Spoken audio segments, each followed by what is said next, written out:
গভীর রাতে ফোনের ডিসপ্লের উপরে নিজের অশ্লীল ছবি দেখে থমকে দাঁড়ায় আবিদা। ছবিটা আর একটু ভালো করে দেখে, কিন্তু যতবারই দেখে আর অবাক হয়, কারণ এটা আবিদারই ছবি। আবিদা বুঝতে পারছে না এটা কিভাবে সম্ভব।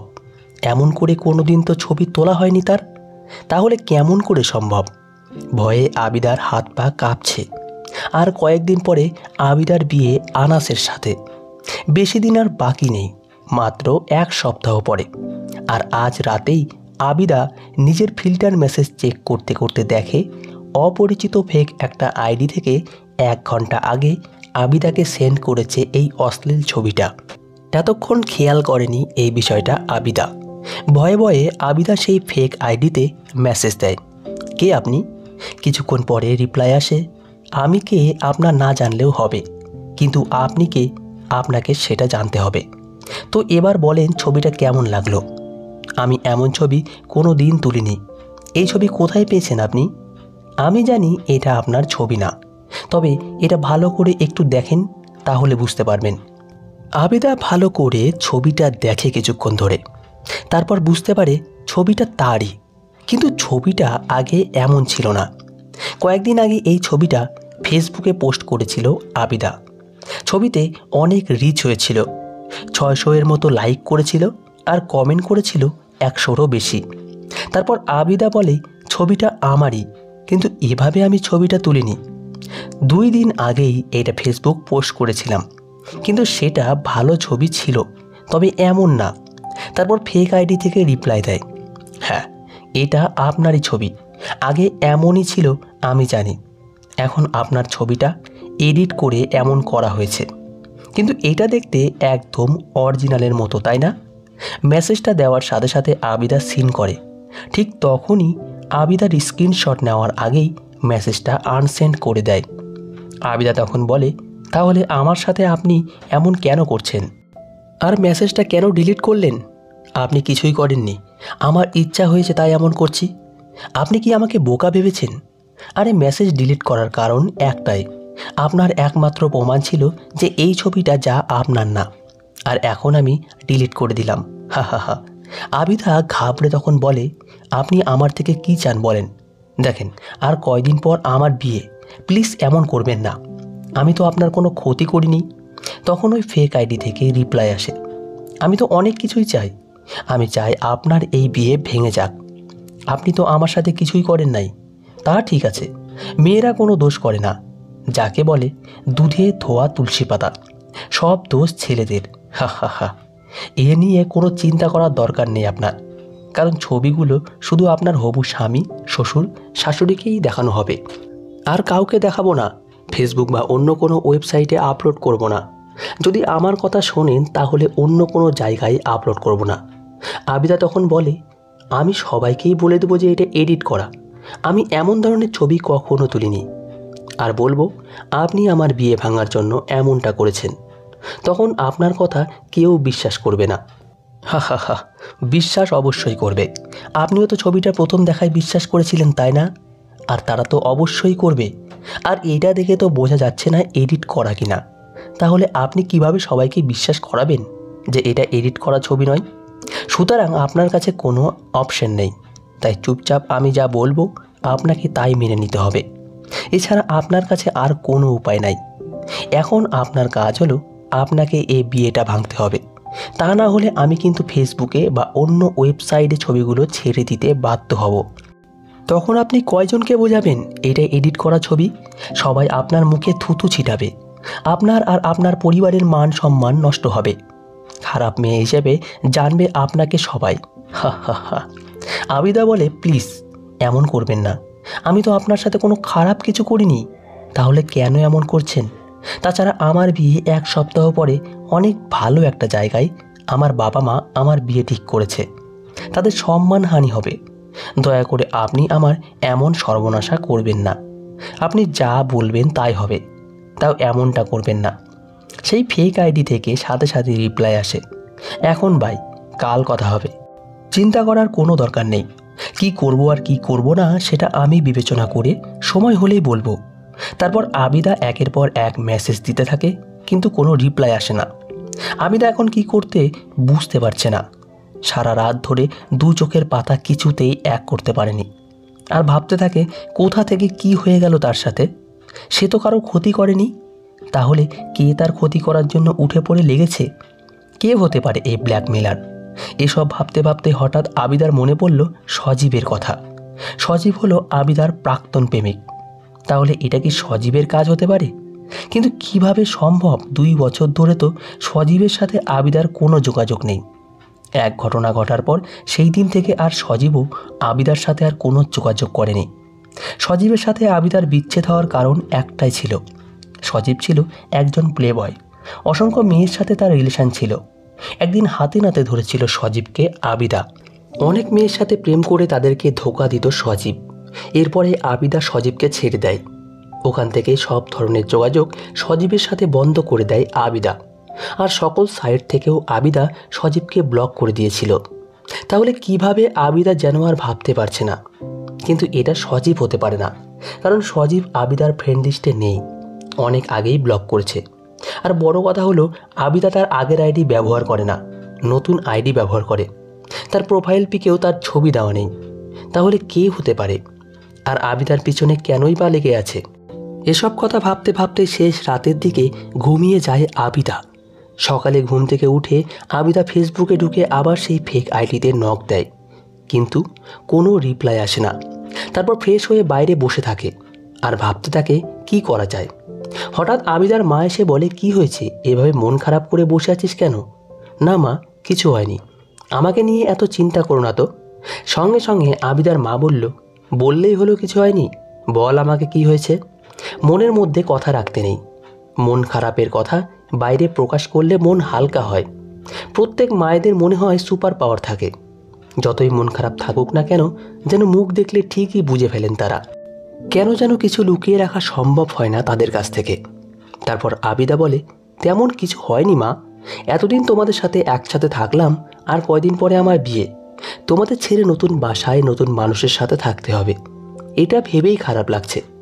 আবিদার মা বলে, আরে পাগলি, চিন্তা করিস না, বিয়ে তো একদিন সবাইকে করতেই হবে, আর কয়দিন পরে তোর বিয়ে হবে, তার জন্য মন খারাপ করিস না, মাঝে মাঝে তো দেখা হবেই তোর সাথে। হ্যাঁ মা, দেখা হবে, কিন্তু এখন যেমন হয় তখন তো তেমন আর হবে না। যেমন ধরো শ্বশুরবাড়ির সবার মন মানসিকতা যে একরকম হবে এমনটা তো নাও হতে পারে। তাছাড়া তোমাদের ছাড়া থাকতে কষ্ট হবে, এই ভেবেই মনটা খারাপ লাগছে। সত্যটা কিছুতেই বলতে পারছে না আবিদা তার মায়ের কাছে। কষ্টের ভিতরটা কুড়ে কুড়ে খাচ্ছে, তাই যেমন তেমন করে মাকে বুঝ দিচ্ছে। আবিদার মা বলল, আরে কিচ্ছু হবে না, সব আস্তে আস্তে ঠিক হয়ে যাবে। তোকে আজ আংটি পরাতে আসবে, তার জন্য অনেক আয়োজন করতে হবে, অনেক কাজ আছে। আমি যাই, তাহলে তুই এখানেই বসে থাক। সারাদিন পার হয়ে যায় কিন্তু ফেক আইডি থেকে আর মেসেজ আসে না। কতগুলো মেসেজ দিয়েছে আবিদা, তার কোনো হিসাব নেই। আবিদা সেই ফেক আইডি প্রোফাইল ঘুরে দেখে, কিন্তু কিছুই নেই, মাত্র 3 দিন আগে খোলা হয়েছে। আবিদার বুঝতে বাকি রইল না, তাকে ফাঁসানোর জন্যই 3 দিন আগে আইডিটা খোলা হয়েছে। আর নিশ্চয়ই যে এটা করেছে সে আগে থেকেই আবিদার ফ্রেন্ড লিস্টে আছে, যা আবিদার অন্তরালে, এবং আবিদাকে সে হয়তো অনেক দিন ধরেই ফলো করে আসছে। আর এরপরই এই প্ল্যানিং করেছে, কারণ আবিদা প্রতিদিন ফেসবুকে নিজের ছবি আপলোড দেয়, আর কয়েকদিন পরে তার বিয়ে হবে সেটাও পোস্ট করেছিল।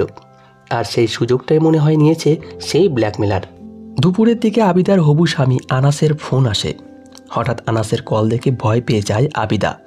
ভয়ে কল রিসিভ করে। হ্যালো, আমি আনাস বলছি, আজ আপনাকে আংটি পরানোর কথা ছিল, কিন্তু আজ যেতে পারবো না আমরা। আপনার আম্মাকে একটু বলে দিয়েন, আর আপনার সাথে কিছু কথা আছে আমার। আপনি কি একটু দেখা করতে পারবেন আমার সাথে? তাহলে আপনাকে লোকেশন পাঠিয়ে দিব, সে মোতাবেক চলে আসবেন। আবিদার মাথায় যেন আকাশ ভেঙে পড়ে। আবিদা বুঝতে পারছে না কি করবে। তাহলে কি সেই ছবি আনাসকে দেখিয়ে দিয়েছে সেই ব্ল্যাকমেলার? আবিদা যেন আর ভাবতে পারছে না। কোনো মতে নিজেকে সংযত করে আনাসকে বলে, হঠাৎ এমন সিদ্ধান্ত কেন? কোনো সমস্যা হয়েছে কি? আনাস জবাবে বলল, না, কোনো সমস্যা হয়নি, আপনার সাথে কিছু গুরুত্বপূর্ণ কথা আছে, দেখা হলেই বলবো। এই নাম্বারে লোকেশন দিয়ে দেব, সময় মতো লোকেশন অনুযায়ী ওই জায়গায় চলে আসবেন। তারপর আনাস ফোন কেটে দেয়। আর আবিদা এদিকে ভাবতে থাকে, নিশ্চয়ই সেই ফেক আইডি থেকে আনাসের কাছে ছবি পাঠিয়েছে, না হলে হঠাৎ করে আনাস কেন বলছে আজ আসতে পারবে না? কথা বলার ভঙ্গিও কেমন যেন অনেকটা আলাদা মনে হচ্ছে। তার ওপর কেমন যেন রেগেও কথা বলছিল আমার সাথে। আর আমাকে একা কেন আসতে বলল? প্রয়োজন হলে আমাদের বাসায় এসে কথা বলতে পারতো। আরও অনেক কিছুই মনে মনে ভাবতে থাকে আবিদা। তারপর ভয়ে ভয়ে মায়ের কাছে গিয়ে আবিদা বলে, মা, আজ আনাসের বাসা থেকে কেউ আসবে না, এইমাত্র ফোন দিয়ে বলে দিয়েছে আমাকে। আবিদার মা তখন ঘরের কাজ করছিল। ঘরের কাজ রেখে আবিদার মা আবিদার সামনে এসে বলে, কেন আসবে না? কি হয়েছে? কোনো সমস্যা হয়েছে কি? আবিদা বলে, আমি কিছু জানি না মা, কি হয়েছে। আমাকে এই বিষয়ে কিছুই বলেনি, শুধু বলছে তারা আজ আসতে পারবে না, অন্য আরেকদিন ডেট ফেলে আবার আসবে। আবিদার মা বলল, কি আজব বিষয়, তোর বুদ্ধি শুদ্ধি কবে হবে শুনি? তুই জানতে চাইবি না কেন আসবে না? মা, আমি জানতে চেয়েছিলাম কিন্তু আমাকে বলেনি, না বললে আমি কি করতে পারি? তবে বলেছে কাল আমার নাম্বারে আনাস একটা লোকেশন দিবে, সেই মোতাবেক সেখানে আমাকে একা গিয়ে দেখা করতে বলেছে। আবিদার মা বলল, তোর উপর আমার সন্দেহ হচ্ছে আবিদা। কেন মা, আমি আবার কি দোষ করলাম? এর আগের বার তোকে দেখতে এসেছিল, কিন্তু তুই বলেছিলি ছেলে বলেছে মেয়েকে আমার পছন্দ না, আমাকে আর বিয়ে করবে না। আমি তখন তোর কথা বিশ্বাস করেছিলাম। পরে আমি জানতে পারি তুই মিথ্যা কথা বলেছিলি। আসলে তুই ছেলেকে মিথ্যা কথা বানিয়ে বানিয়ে বলেছিলি, তাই সেই বিয়ে ভেঙে গিয়েছিল। এখন আমি আর তোর কথা বিশ্বাস করছি না আবিদা। আনাসের সাথে আমি কথা বলবো, তারপর সত্যিটা আমি জানবো। আবিদার মা তখন আবিদার কাছে থেকে আনাসের ফোন নাম্বার নিয়ে ফোন দেয়। হ্যালো বাবা, আনাস কেমন আছো? আলহামদুলিল্লাহ ভালো আছি আন্টি। হঠাৎ আপনার ফোন? আপনি কেমন আছেন? আলহামদুলিল্লাহ ভালো আছি বাবা। শুনলাম তোমরা আজ নাকি আসবে না? হ্যাঁ আন্টি, আজ আমরা যেতে পারবো না। আবিদকে তো বলে দিয়েছিলাম যে কিছু সমস্যার কারণে আজ আমরা যেতে পারবো না। কয়েকদিন পরে নিশ্চয়ই যাব আন্টি, আর যাওয়ার আগের দিন আপনাকে বলে দেব। আবিদার মা ফোন কেটে আবিদাকে বলে, এবার তাহলে তুই সত্যি বলছিস? তোর পেটে তো আর শুধু মিথ্যার প্যাঁচ লাগানো। আশা করি এই বিয়েতে ঝামেলা করবি না, আর বিয়ে ভাঙার চেষ্টাও করবি না।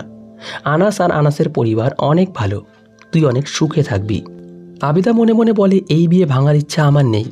আমি চাই খুব তাড়াতাড়ি এই বিয়েটা যেন হয়ে যায়। তখন তো সজীবের সাথে রিলেশন ছিল, তাই যতগুলো বিয়ের প্রস্তাব এসেছিল ততবারই আমি বিয়ে ভেঙে দিয়েছিলাম। এখন আর কোনো সম্পর্ক নেই। এসব কথা মনে মনে ভাবতে ভাবতে রুমে চলে আসে আবিদা। এসেই ফেসবুক লগ ইন করে আবিদা। লগ ইন করার সাথে সাথে অনেকগুলো মেসেজ নোটিফিকেশান আসে। তারপর একটা মেসেজ পড়ে দেখে সেই ফেক আইডি থেকে দিয়েছে, যদি বিয়ে করতে চান তবে আমার সাথে দেখা করতে হবে পরশুদিন সন্ধ্যায়। তাহলে আমি বিয়েতে কোনো ঝামেলা করব না, কিন্তু শর্ত আছে, আমি যা বলবো তাই আমার সাথে করতে হবে। আর যদি আমার কথা না শোনেন তাহলে বুঝতেই পারছেন কি করতে পারি আমি। আপনার হবু শ্বশুর শাশুড়িকে এই ছবি দেখাবো, তখন তারা বিয়ে ভেঙে দেবে। শুধু এইটাই না, এরপর যতগুলো বিয়ের প্রস্তাব আসবে প্রতিবার এই ছবি দেখিয়ে বিয়ে ভেঙে দেব, আর কোনোদিন আপনার বিয়ে হবে না। তারপর ফেসবুক আর বিভিন্ন সাইটে আপনার এই ছবি আপলোড করে দেব। দেশের বিভিন্ন মানুষ দেখবে আপনার এই অশ্লীল ছবি।